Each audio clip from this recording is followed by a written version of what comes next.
RSUD Pali kembali memberikan pelayanan vaksinasi COVID-19 untuk dosis pertama dengan jumlah sasaran 250 orang. Dalam vaksinasi ini, pihak RSUD Pali memberikan door prize bagi peserta aksi berupa kompor gas. Menurut Direktur RSUD Pali Dr. Fitri, pada pelaksanaan vaksinasi jenis vaksin yang diterima masyarakat Sinovac, pihak RSUD Pali telah mempersiapkan vaksin sebanyak 25 vial, 1 vial untuk 10 orang.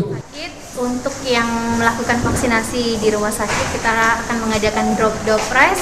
Door prize-nya itu hadiah-hadiah menarik. Untuk yang pertama itu kompor gas.